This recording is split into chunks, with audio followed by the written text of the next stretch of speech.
Highlights from the Toyota Cape Dealer Rally Round 6 at the 2013 South African Rally Championship is presented by Toyota, Volkswagen, Ford and Sasol.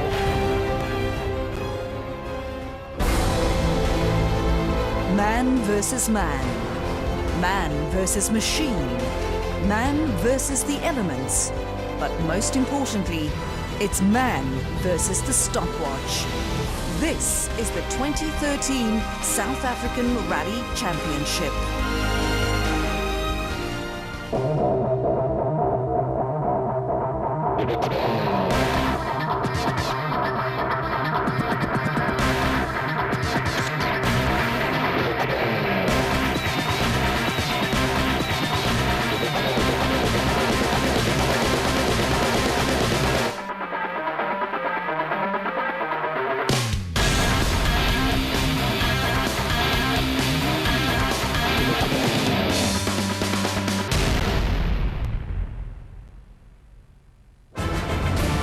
The 2013 South African Rally Championship is fast approaching its climax.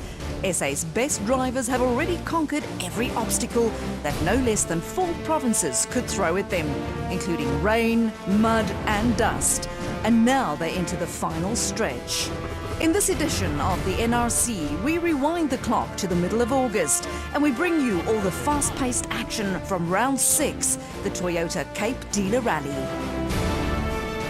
But first, a quick visit to the dry and dusty Gauteng for the first ever Ford dealer rally.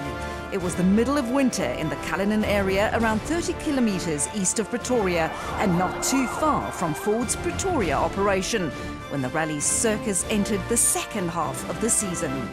The roads near the Zonderwater Correctional Facility were extremely dry and dusty, with a number of obstacles just waiting to bring a premature end to one's challenge for victory. Former champion Hergen Fecken was the first to surrender when his Volkswagen Sasol Racing Polo hit a gate post early on during day 1. A number of punctured tyres following small altercations with the many rocks along the way hampered the progress of many a top rally driver. And when the dust finally settled after the first day's racing, it was Toyota's Johnny Gemmell and Ford's Jan Habig who occupied 2 spots on the leaderboard. These 2 spots were only second and third. Ford's Mark Cronje was well in control and seemed unstoppable going into the final day. And what a final day it was. The day proved disastrous for championship contender Jan Habig, whose Fiesta decided to blow an engine with the finish line literally in sight. It also saw one of the best drives of the season, with 19-year-old Henk Lateghan climbing his way up the leaderboard to claim second position overall. A career best for the talented Volkswagen driver, just ahead of Toyota's Johnny Gemmell, who claimed the final podium position. But, as with 3 rallies so far this season, it was Mark Cronje who took another convincing victory, breaking the sponsor's curse by winning the Ford dealer rally behind the wheel of a Ford Fiesta.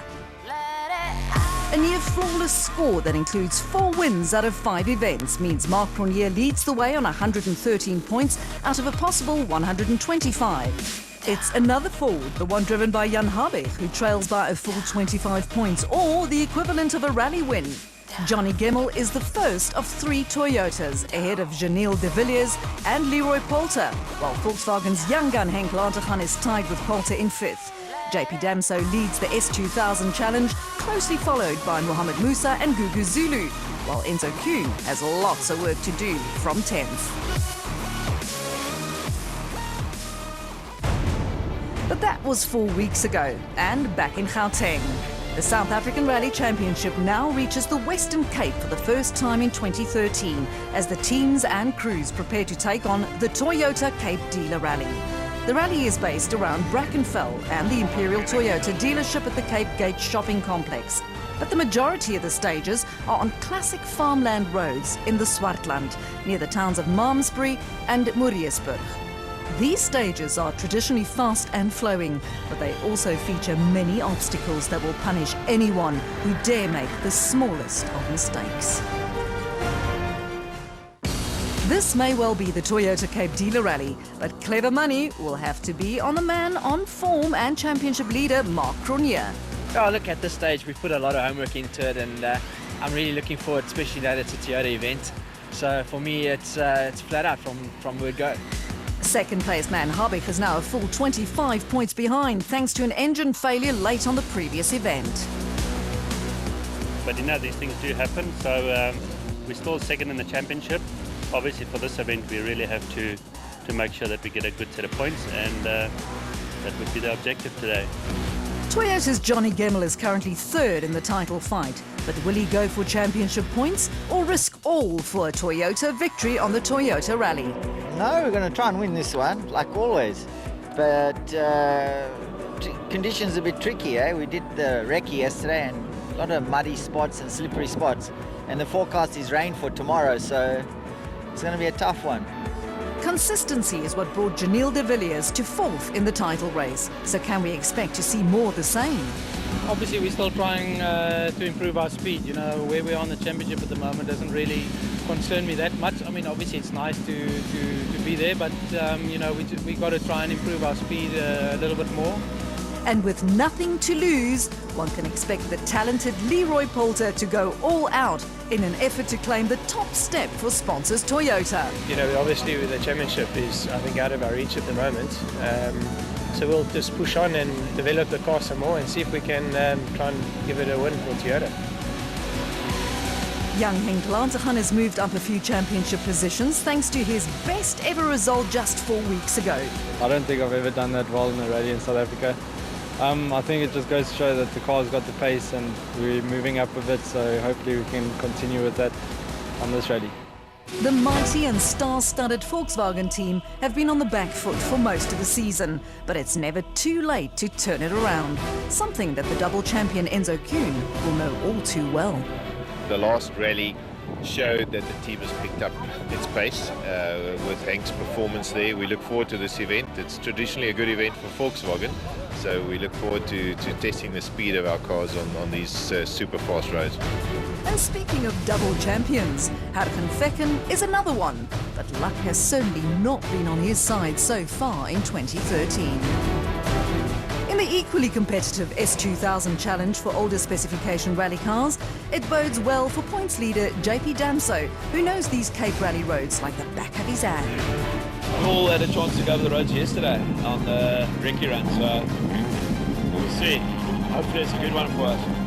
Besides Damso's local knowledge, Team Total teammate Mohamed Musa will also have to fend off the likes of Gugu Zulu and the Ford Fiesta of Jaapie van Niekerk.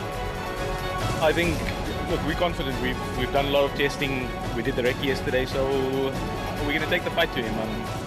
I'm looking forward to this one. Gugu Zulu started the season well, but has suffered a few setbacks since. Yeah, we've had 2 DNFs in a row, so this one is really critical event. In fact, for the rest of the season, really, we need to really score some good points. It's imperative that we go for the win. So today, we're going to go flat taps and give it horns. And this is the current man on form, Jaapie van Niekerk, who won the previous round in Gauteng. Yeah, I mean, we've got a good car, and I think we might have raised the bar on that thing. And the guys must just drive harder, you know. I mean, that's what competition is about. A total of 800 kilometres were on the cards, of which 172 will be against the stopwatch. Harken Fecken will have to open the road ahead of championship leader Marc Cronje. Janelle de Villiers starts in third, followed by Enzo Kuhn and Jan Habich, while Henk Laantegan's Polo will be sixth on the road. Toyota's hopes on their own event rests on the shoulders of Leroy Poulter and Johnny Gemmell, who will launch their attacks from 7th and 8th. The first taste of Toyota Cape Dealer Rally action will be this. Stage 1, or Imperial Toyota, is 12 kilometres of gravel roads just outside of Durbanville.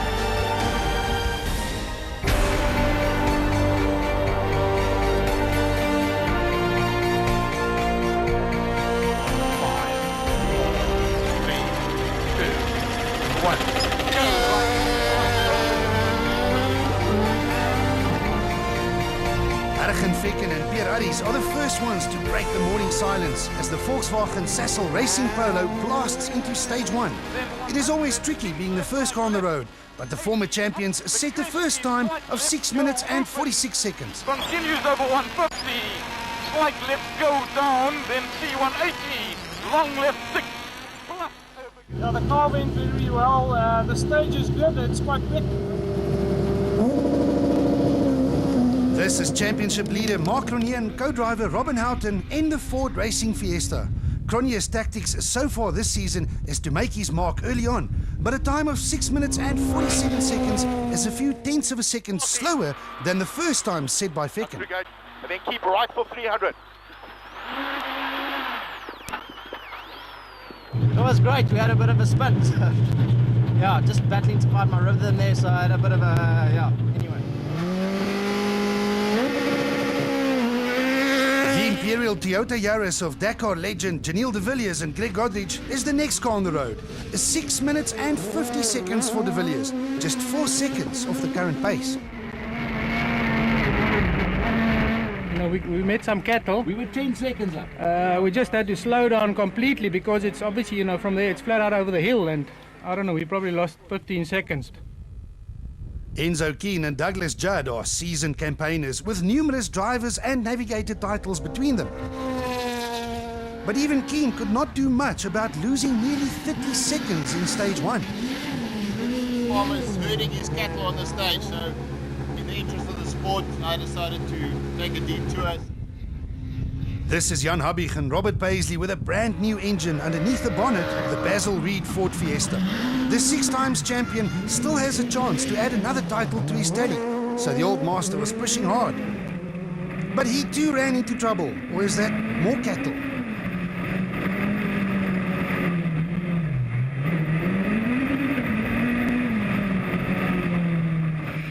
The cattle, however, would soon prove to be the least of Habig's problems. The Fiesta somehow flew straight over a ditch, but there must be damage and his rally could be over. Yeah, we had a small incident where on a very long, left 5 6s, and then it was a right 9 with a very big ditch on the outside. We obviously were obviously too fast. Got the car straight, went straight over the ditch, and then we couldn't get back. The Volkswagen Sassel Racing Polo of Henk Latergan and co-driver Barry White was already deep into stage 1. Latergan is a real star of the future, and it showed once again as the youngster clocked a time of 6 minutes and 41 seconds, the fastest so far by 5 full seconds. This is the moment that Toyota fans were waiting for, the first of the Castrol Toyotas on the Toyota Cape Dealer Rally.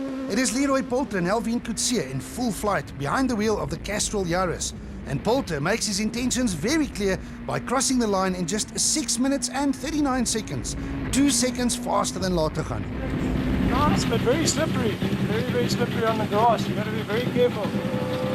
Just 2 minutes after Poulter, it's the turn of the second Castrol Toyota Yaris, driven by Johnny Kemmel and Carolyn Swan, to take on stage 1. 6 minutes and 41 seconds, right on the pace, and a good start for the Toyota team on their own event. Yeah, now you mentioned slippery. The one corner I went off a bit and then I had to get back on where it wasn't so bad. But time's not bad, so we'll see the next one.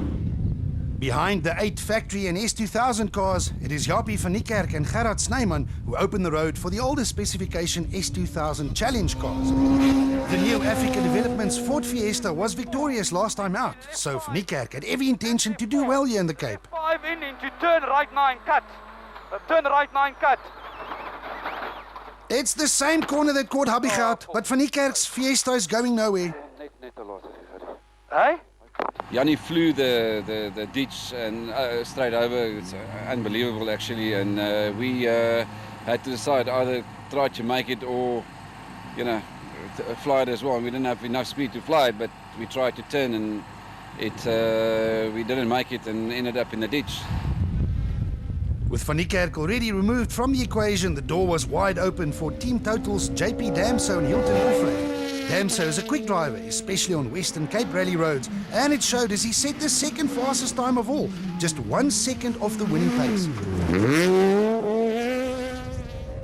And a solid start for Team Total teammates Mohamed Musa and Andre Vermeulen in the second of the Total Toyota Auruses. 6 minutes and 50 seconds is around 10 seconds off the pace, but it's still early days. And this is Gugu Zulu and Carl Peskin in the Volkswagen Sassel Racing Polo. Zulu was determined to get his S2000 Challenge title fight back on track, but a time of 8 minutes and 15 seconds meant nearly a minute and a half lost. Yeah, got a flat tire, we had a bit of a moment, so not good. Namibian Wilro Dippenaar makes the long journey from his Windhoek base to each of the 8 rounds that make up the South African Rally Championship. The PZN panel beaters and McCarthy Toyota driver is very competitive, but he seems to be short on luck lately, and the Toyota Cape Dealer Rally proved to be no different, as he too ended up in the same ditch as Japie van die Kerk.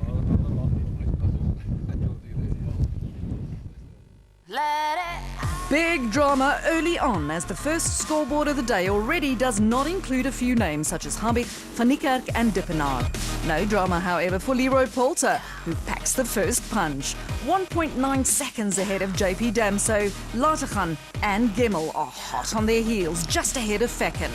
A conservative start for Marc Cronje with the 6th fastest time, while De Villiers and Musa slide into 7th and 8th respectively. After the opening stage 1, it's back to Brackenfell for a quick visit to the Dunlop Service Park in preparation for what lies ahead. And this is what the crews will now be facing. Stages 2 and 3 are around 70 kilometres north of Brackenfell and in the heart of the Swartland. Stage 2 at Kelderfontein is a fast test of driving skills over 17 kilometres of gravel road, while Stage 3 will add another 11 kilometres to the rally distance. And all this without the chance to service the cars in between. Ergen Fecken and Pierre Arries will have to fulfill the role of road sweepers all day long behind the wheel of their Volkswagen Sassel Racing Polo. But Fecken is a seasoned campaigner with loads of experience. He has not enjoyed the most luck so far in 2013, so the former champion was determined just to have a clean run without any problems. Fecken did exactly that by reaching the end of both stages 2 and 3. There's quite a few jumps on this stage where you could go overboard, but we came through good, so I'm happy. Behind Fecken, it's the Ford Racing Fiesta of Marc Cronje and Robin Houghton who tackles this tricky loop of stages next. Cronje's pace so far in 2013 has brought him to the brink of winning a 2nd championship in succession, but he still had a job to do here in the Cape.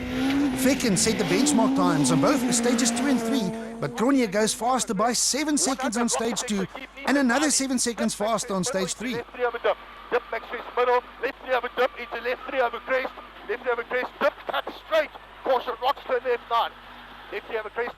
It's tricky out there, I'm not going to lie, it's really slippery, difficult to read the roads. We had a bit of a near-death experience there, but I think in general we're doing a relatively good job.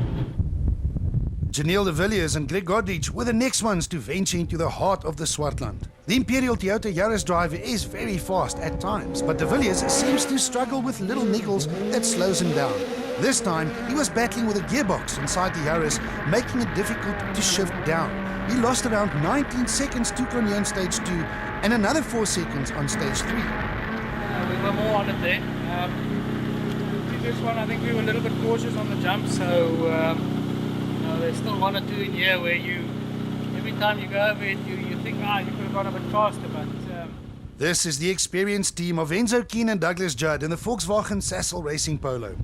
Keane lost around half a minute due to the cattle in the road on stage 1, so the former champion was determined to make up some time on stages 2 and 3. It wasn't to be, however, as a time of 8 minutes and 52 seconds was 11 seconds slower than the fastest time so far set by Cronje. Keane had no choice but to lose another 6 or so seconds on stage 3. Flat right for 100. Flat left. You can hit the jump, so we're playing it safe at the moment, no damage. With Jan Habig already removed from the action, the next car on the road was the 3rd of the Volkswagen Sassel Racing Polos, driven by young Henk Lategan and Barry White. Lategan is fresh from his best ever result on the previous round, and the youngster has been earmarked as a champion of the future. But his time of 8 minutes and 50 seconds on stage 2 was 9 full seconds slower than the time set by Cronje. But he bounced back by setting the fastest time so far on stage 3. We took the short gear ratios, so for all the time we sit in the limit, the other guys are gaining a bit, I think. These are early rally leaders. Leroy Poulter and Alvin Coetzee were fastest on the opening stage. The Castrol Toyota team were quietly confident that their Yaris now has the pace to take the fight to Marc Cronje, and so far they did. Poulter, however, could only manage a time of 8 minutes and 44 seconds on stage 3, around 3 slower than Cronje. But his time of 5 minutes and 51 seconds was the fastest of all on stage 3. Clearly, the Toyota team did have a good car and the fight was on. I'm a bit worried about the jumps, but actually it wasn't bad at all. Toyota was more determined than ever to fight for victory on their own event. Johnny Gemmell and Callan Swan were under instructions to also gun for glory. And that's exactly what they did. The Castrol Toyota Yaris blitzed through stage 2 in a time of just 8 minutes and 38 seconds to move straight into the lead of the rally. Yeah, no, that's quick, eh? That's quite fast there in some places. And a time of 5 minutes and 52 seconds on stage 3 was fast enough to stay out in front. A fantastic start for both the Castrol Toyotas, who now occupied the top 2 spots on the leaderboard. Yeah, right, I picked up a flat about 2Ks before the end, but otherwise not bad. It was just straight, so didn't lose too much. JP Damso and Hilton Orfrey had a great start by setting the second fastest time of all on stage 1, but the Team Total Toyota driver's focus would have been on his fellow S2000 Challenge competitors. Damso lost a few seconds to the overall leaders on both stages 2 and 3, but all went perfectly according to plan as he extended his S2000 Challenge lead by a few valuable seconds.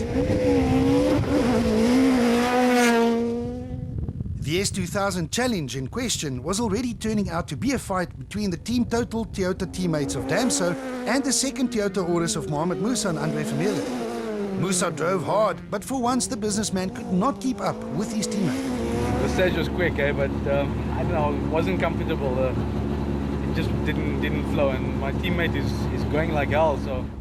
Behind Musa, Gugu Zulu and Cole Peskin were now back up to speed following the time lost on stage 1. The Volkswagen Sassel Racing Polo moved a little closer to Musa on this loop of stages, but he was still nearly a minute behind his S2000 Challenge rivals. Yeah, still in one piece, the car is going well. Lots of Voyager miles in that stage, but yeah, we've got a lot of work to do. The 2013 Toyota Cape Dealer Rally is now well underway with 3 fast and action-packed stages under the belt, and it's the Toyotas of Johnny Gemmell and Leroy Poulter who lead the way. The difference between them is only 1.9 seconds, with Cronje lurking in third, a further 8 seconds back. Lateghan is the leading Volkswagen driver and within striking distance, while local lad JP Damso is doing a good job of leading the S2000 Challenge from 5th overall. He's followed by Fecken, De Villiers and Kuhn, while Musa and Zulu round out the current top 10. Toyota Cape Dealer Rally action continues after the break. Will Toyota stay out in front? Will Cronje be able to chase them down? Or will further drama strike?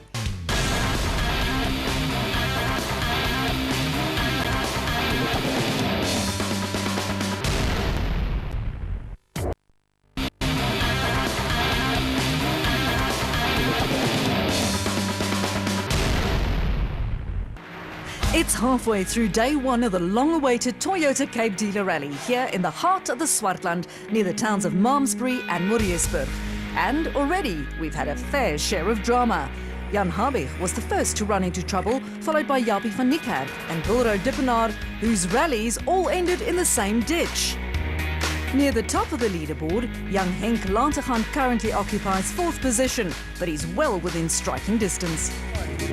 Yeah, it's a good fight, but I think we won't take more risks. I think we'll carry on going like we're going now. For once, Mark Cronje is not the one setting the pace, and the championship leader is finding himself in a bitter fight with his rivals. With 2 stage wins out of 3 so far, it's a great start for Toyota's Leroy Poulter, who's just 1.9 seconds off the lead. Sure, it's just the car, I was chatting to Glenn now, and it's just unbelievable how the improvements we've made with it from the last race. And you can just feel it just feels so comfortable to drive, and yeah, it's just right. And with Gemmell also winning a stage and occupying the very top of the leaderboard, it's the perfect start for rally hosts Toyota. Yeah, no, we're going well. We had some nice stages there, and now we picked up a flat there 2Ks from the end, so I lost a few seconds, but it looks good. After receiving only enough fuel to continue, it's off to Nieuwedam or stage 4. We're still north of Malmesbury and deep in the Swartland, and at 24 kilometers in distance, Nieuwedam has all the potential to turn the rally on its head. Once again, it's Hergen Fekken and Pierre Arries who venture into the unknown first as they open the road. It's sometimes very difficult to run first on the road, but Fekken survives the long stage 4 and the Volkswagen Sassel Racing Polo stops the clock on 13 minutes and 46 seconds. And left 5, Slippy, 50, right 3, and K, left 6. Deep right, stay right, off this left 6. One didn't have to wait too long to see if Fekken's time would be competitive, because less than 2 minutes later, it was the Ford Racing Fiesta of Mark Renier and Robin Houghton that crossed the flying finish in a time of 13 minutes and 22 seconds. That's a full 23 seconds faster.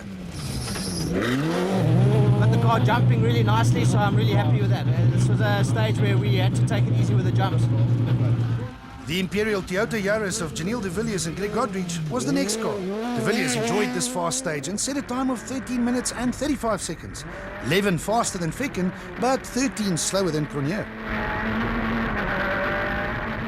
We're getting there now. We're getting better, so we'll try and improve for tomorrow. Enzo Keane and Douglas Judd had some catching up to do.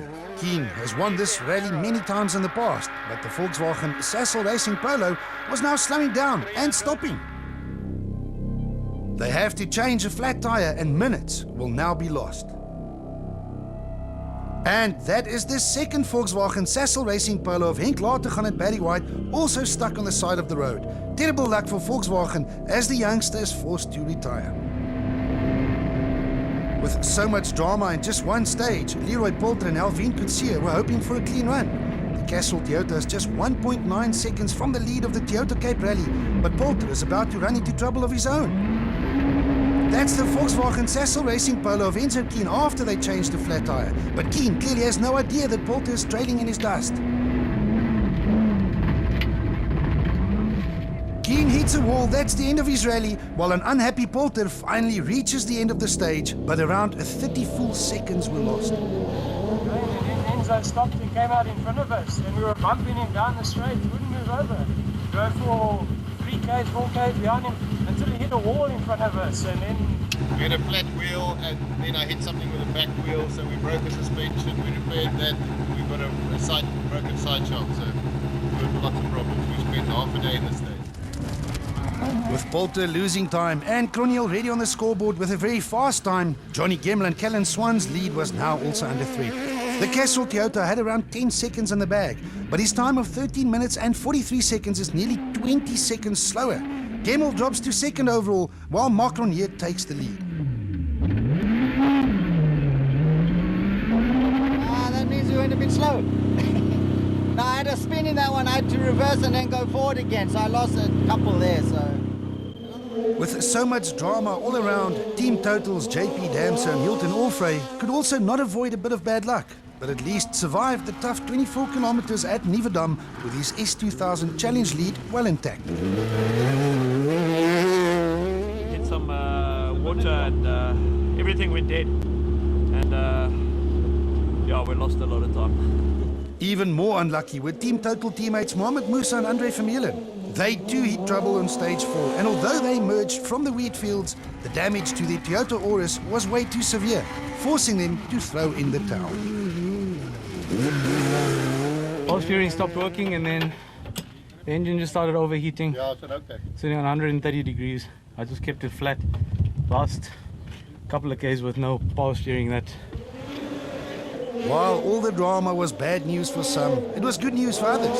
Volkswagen Sassel Racing's Gugu Zulu and Carl Peskin climbed all the way from 10th overall up into 7th, following the carnage, while a brilliant drive by Thilo Himmel and Armand de Tooy saw them rocket straight into 8th position overall, and that in a little front-wheel drive class Super 1600 Toyota Etios. The daughter and father pairing of Stefanie Botha and Willem Higu also moved into the top 10 behind the wheel of their Griffin Mining Toyota, while Clint Weston and Christoph Sneyders brought the Super 1600 fight to inside the top 10 in their little reef tankers Citroën C2. A very different looking scoreboard after the carnage. There was stage 4. Mark Cronier leapfrogs both the Toyotas of Johnny Gemmel and Leroy Poulter to take over the lead, while Fekken and de Villiers are doing a good job of hanging on to 4th and 5th. Damso still leads the S2000 challenge ahead of Zulu, and the disappearance of names such as Lateghan and Kuhn means that Himmel, Botha and Weston all enter the top 10. And finally, a chance for the crews and their machinery to receive a little attention at the Dunlop Service Park back in Brackenfell.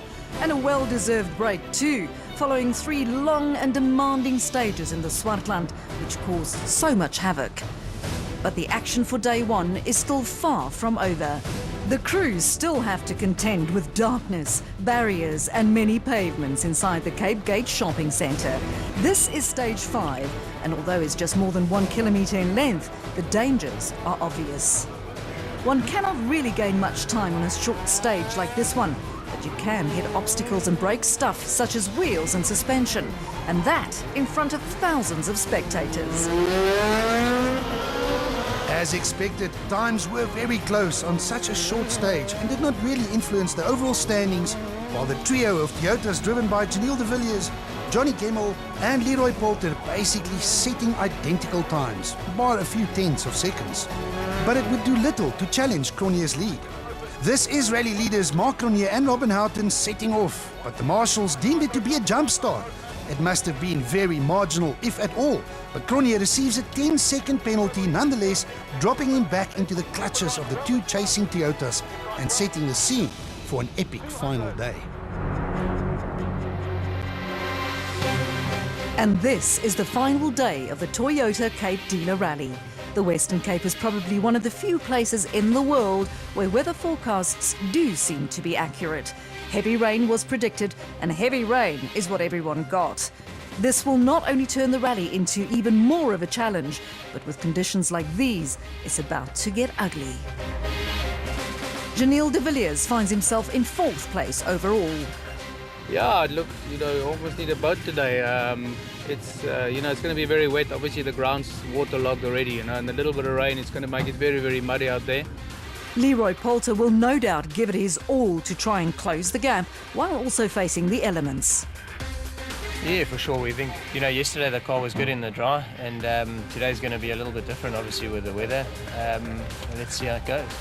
Johnny Gemmel is only a few seconds from the lead of the Toyota Cape Dealer Rally. Now the plan is to go, eh? It rained just about most of the night, so the roads are pretty wet out there and going to be very tricky. And it's Mark Cronje who once again finds himself at the top of the leaderboard, but not by much. Yeah, look, the rain's never easy, and coming out in the morning and seeing the heavens open like this, it's a bit nerve-wracking. But we've got a good car, so we're going to have to just maintain a reasonable pace up front, and I think let's wait and see what we get towards the end.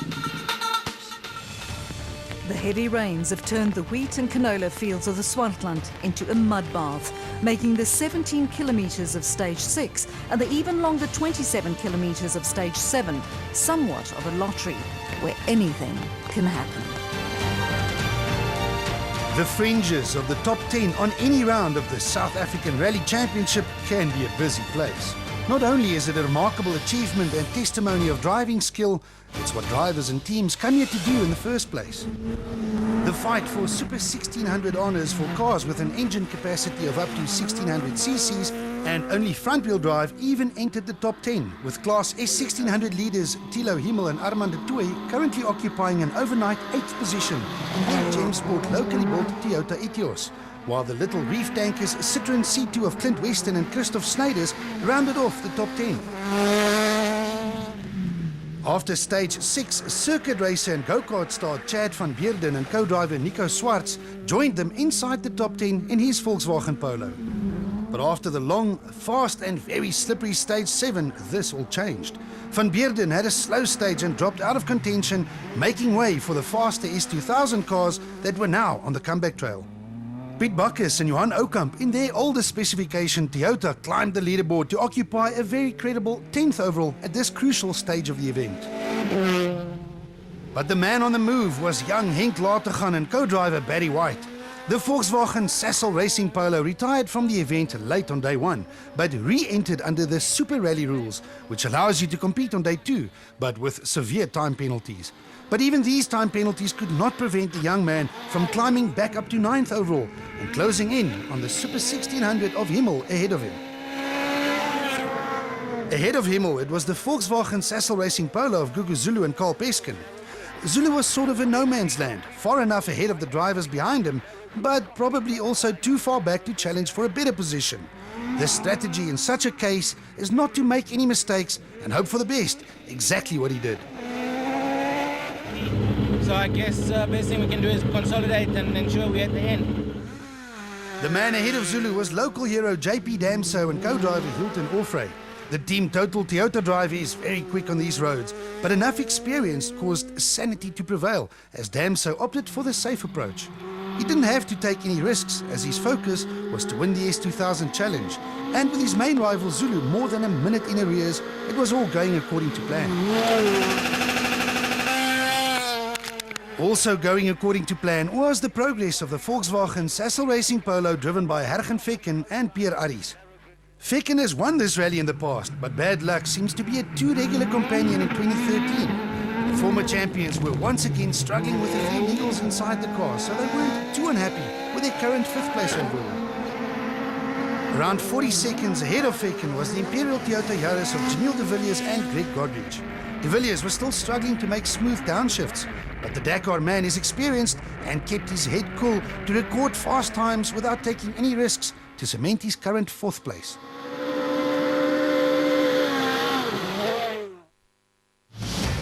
While everyone was sort of in survival mode and not taking too many risks in these conditions, it was a completely different story at the front of the field.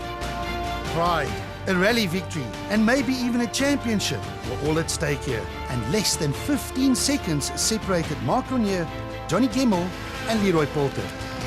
The Castrol Toyotas have shown that they were willing to take the fight to Cronje, and for once, that's exactly what they did.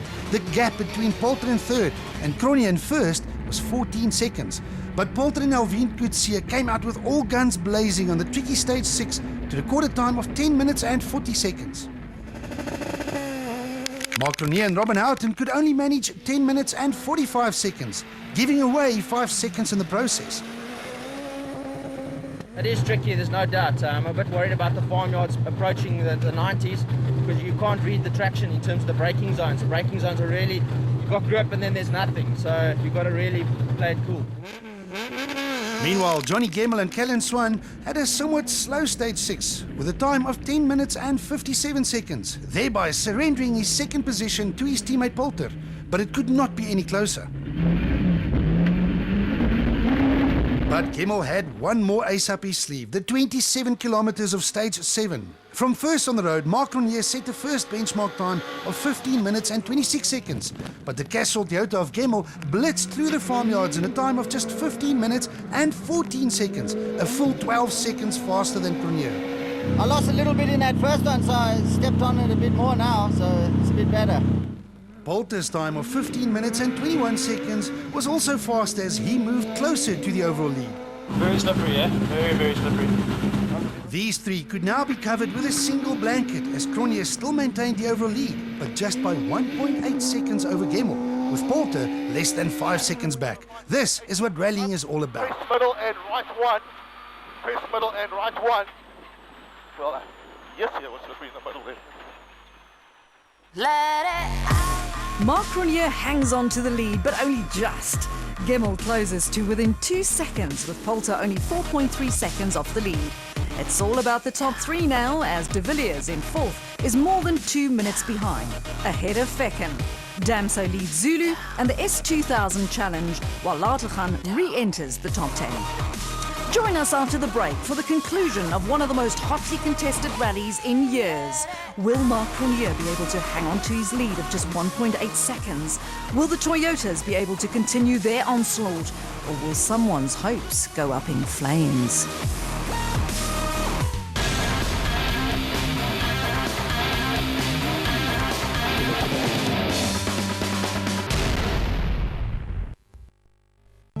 The European PGA Tour, live and exclusive to SuperSport.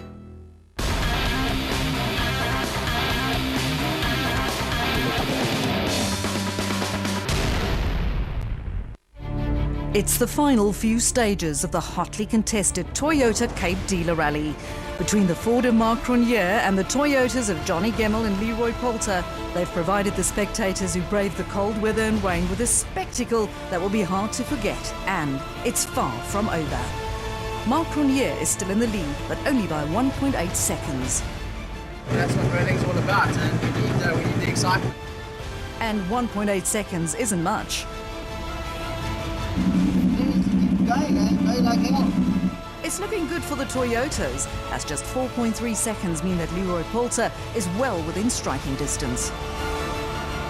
You know, it looks like everyone is pushing, no one's going slow.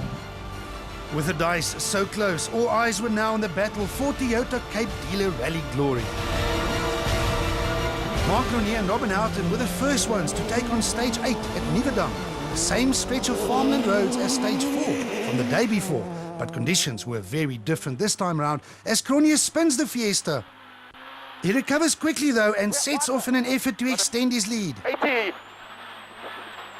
60. But that's another spin in the slippery mud. Valuable seconds tick by as he regains control and points the Fiesta in the right direction. Could this be the rally lead lost? Next easy bump. Next easy bump. It was very scrappy, it's really difficult in there, so I try to keep it clean, but we had 2 spins, and yeah, it's very, very tricky. Cronier's time on the 24-kilometer stage is just 14 minutes and 33 seconds, thanks to the 2 spins, which leaves the door wide open for Johnny Gemmell and Callan Swan. If ever there was an opportunity for Castrol Toyota to win their own event in the new Yaris, this was it. But that's a spin for Johnny Gemmell as well. He loses control on the slippery surface and more valuable seconds tick by as he struggles to recover. His time at the finish, 14 minutes and 34 seconds. What an opportunity lost as he loses another second to Cronier. No, not so good. At the beginning I had a spin, so I lost a bit there. Then I tried pushing the rest of it, so time's not bad. Enter Leroy Poulter and Alvin Coetzee in the second Castrol Toyota Yaris. With both Cronier and Gemmell losing time, Poulter now had an opportunity to capitalize on their mistakes. And that is exactly what he did. No mistakes for the Toyota driver who blitzed through the stage in a time of 14 minutes and 1 second. It's more than half a minute faster than his rivals, and he shoots past both of them straight into the lead. Let's have another look at how the lead of the Toyota Cape Dealer Rally just changed hands. Cronier on the left and Poulter on the right both approach the same corner through a farm gate. But Cronier loses control and spins the Fiesta while Poulter marches on. The Toyota exits the corner while the clock is ticking for Cronier, who fights to get back on track. He finally reaches the same fence pole on the left, but 8.1 seconds are lost in just one slippery corner. Confirmation of Leroy Poulter's move to the top of the leaderboard, now all of a sudden with a 27-second advantage over Marc Cronier. The gap between Cronier and the second Toyota of Johnny Gemmell remains a very tight 3 seconds. Just 2 stages remain and Leroy Poulter is the new leader. You know, with the mud now, you don't know what you're in for. You know, a lot of cars have been through the stage and we're repeating them now, so I think it might be a bit more slippery than before, but if we can just get through, we'll be good. Cronier is now nearly half a minute behind, but he knows that anything can still happen. So the Toyota boys are quick and I think they're pushing quite hard. They've got nothing to lose. So yeah, at this stage it's going to be try and keep it clean and not damage too much of the car. And Johnny Gemmell has everything to gain. Yeah, we'll try to. Yeah, like I said, this morning we're a bit quicker than in there, so we'll see. I don't think he had a problem this morning. This will be the final 2 battlefields for the drama-filled and action-packed Toyota Cape Dealer Rally. Stage 9 is a repeat of Stage 7, so the crews will be aware of all the dangers that line this 27-kilometre stretch of muddy farmland roads, while Stage 10 is the same as Stage 1 from the day before, except that it will now be slippery. Behind the raging war for overall honours, the Warriors in Class S1600 were having their own battle, just keeping their Super 1600 front-wheel drive machines on the road in these muddy and slippery conditions. In the end, newcomers to rallying Lawrence van Rensburg and co-driver Jason Plumley got their 7 Films Ford Fiesta R2 back to Brackenfell in a career-best 3rd position. And a good result for Clint Weston and Christoph Snyders, who records a second place finish as well as an overall 10th position behind the wheel of their Reef Tankers Citroën C2. The result was good enough to propel Weston to the top of the Class Super 1600 Championship standings. But Class Super 1600 on the Toyota Cape Dealer Rally belonged to the Toyota Etios of young Namibian driver Thilo Himmel and co-driver Armand de Tooy, who basically took control of the event right from the word go. It was a fast and calculated performance from the young man who takes his third-class victory of the season. Jan Habbig and Robert Paisley retired in spectacular fashion on day one, but also re-entered their Basil Reed Ford Fiesta under Super Rally rules on day two. Habbig set a few very competitive stage times, but it only served as a real-life test session, as the time lost on day one relegated him way down the order. Piet Bakkes and Johan Oukamp narrowly missed out on a top 10 finish in their older specification Toyota when they reached the Brackenfell end in a good 11th position overall. But more importantly, it was good enough for third place in the S2000 Challenge. Henk Latergan and Barry White had to deal with the emotions of retiring from the event on day one, but the youngster came back to display his raw talent on day two. The Volkswagen Sassel Racing Polo was penalized 10 minutes for failing to complete day one, but fought back on day two by even winning a stage. He was rewarded with 8th place overall. Janiel de Villiers and Greg Godrich were on track for yet another good result. The Imperial Toyota Yaris occupied 4th place overall for most of day two, but late on the final day, this also changed. De Villiers had an off, damaging the windscreen wipers in the process, and having no vision is definitely not what you need in these tricky conditions. Not even a former Dakar winner can drive fast if he can't see, and de Villiers tumbled down the leaderboard to an eventual 6th place finish. One man's pain is another man's gain. In this case, it was the Volkswagen Sassel Racing Polo of Gugu Zulu and Carl Peskin who happily gained a few positions and moved up into 5th overall. Zulu drove a consistent rally and proved that the results will sometimes come your way. His consistency and perseverance was also rewarded with a fine 2nd position in the S2000 Challenge. But the S2000 Challenge victory goes to none other than local heroes JP Damso and Hilton Orfrey. Damso showed his mettle by not only staying out of trouble, but by also driving fast enough to carefully control the pace in the S2000 Challenge. With his fine 4th position overall and S2000 Challenge victory, the Cape Townian extends his S2000 Challenge Championship points lead. Oh, we made it through, and we're happy. But what about the most important positions? The podium placings and, more importantly, the winners of the 2013 Toyota Cape Dealer Rally still had to be decided. The contenders: Leroy Poulter in the Castrol Toyota, Marc Cronje in the Ford Racing Fiesta, and Johnny Gemmell in a 2nd Castrol Toyota Yaris. Leroy Poulter just blitzed the field on the stage before to take a comfortable lead of nearly half a minute into the final 2 stages. With Poulter on good form and the Toyota Yaris working exceptionally well, one couldn't help but to think that maybe this was going to be his time. But that is smoke pouring from the engine. What crew luck for the Toyota driver whose hopes of winning the Toyota Cape Dealer Rally is quite literally going up in flames.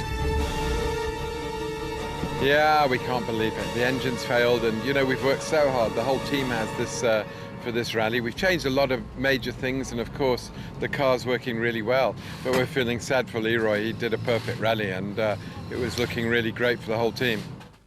Marc Cronje and Robin Houghton would have been unaware of Poulter's retirement, so the Ford Racing Fiesta still had every intention to gun for glory, like he has done so many times before. Cronje crosses the flying finish in a time of 14 minutes and 17 seconds. Marc Cronje is back in the lead of the Toyota Cape Dealer Rally. But Johnny Gemmell and Callan Swan still had to make their final move. Gemmell was extremely quick on this same stage a few hours before, and with everything to gain, the Castrol Toyota Yaris threw caution to the wind. Anything faster than a 14 minutes and 14 seconds would be good enough to take over the lead. The finish is fast approaching. 14 minutes flat, an unbelievable time, and Gemmell rockets to the top of the standings. Yeah, no, the grip was good this time, and I just gave it everything, and that's it. What late drama as everyone gets a final chance to catch a breather in the Dunlop Service Park. In a dramatic turn of events, Poulter's retirement left his teammate Johnny Gemmell to fight it out with Marc Renier. And a fantastic time by Gemmell sees him lead the rally with just one stage and 12 kilometres to go. Yeah, it's 12 kilometres, so in tricky conditions. You know, you don't want to make a mistake and lose a bit of time. It's only 15 seconds difference, so still got to go. Cronier's deficit is 15 seconds, so will it be possible to close this gap? Sure, it's a tall task. The boys are really doing well. The Toyota guys have done a tremendous job, but it ain't over until it's over. With all the drama playing out at the front of the field, one almost missed a great performance by Hergen Vekken and Pierre Aries, who quietly slid into third position. Vekken did not make any mistakes as the Volkswagen Sassel Racing Polo crawled its way up the leaderboard throughout day 2, despite suffering a puncture late in the day. Third place was also their best finish of the year and perhaps a sign of things to come for the former champions. It's been a long time since we finished the rally properly, so it went well. I'm quite happy. One question still needed an answer, the most important question of all. Who will stand on the top step of the podium? Marc Renier and Robin Houghton had just 12 kilometers in which to try and make up 15 seconds, a tall order. Cronier's time, 6 minutes and 56 seconds. We pushed hard, but the stage is not long enough.